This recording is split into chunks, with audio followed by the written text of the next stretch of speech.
Okay, so I guess we've been getting some requests about how to clean sensors. So what we like to use is electronic parts cleaner,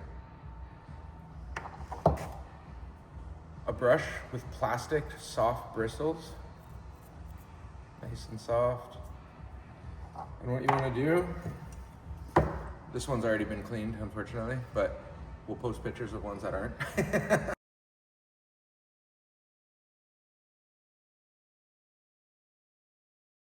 So imagine this clumped with crap all over it. Basically what you want to do is just come over to an area where you can spray and just lightly spray inside, all around. You're going to want to let that sit. If it's really caked on, like really tarred on there, I'll actually spray this into the cap of this lid. It's a little black cap. Just fill it up and then let this sit in the fluid for about a half an hour or so. And then once it's wet, you can just grab your soft bristle brush and just slowly start working it around, almost like you're brushing one tooth. Maybe some of you have experience with one tooth brushing. And then you're gonna get in there like this.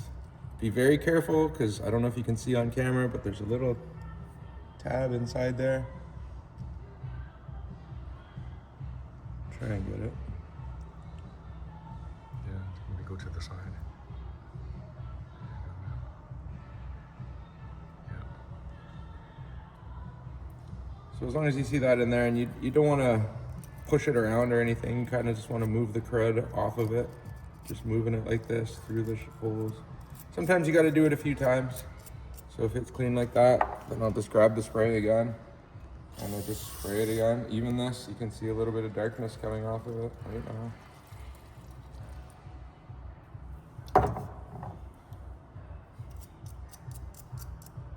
And then you grab if you want, you can just let it air dry, because this stuff will dry really quick. Or if you're in a hurry, you can just grab some compressed air and just lightly blow it, and it'll evaporate the stuff off of it almost instantly.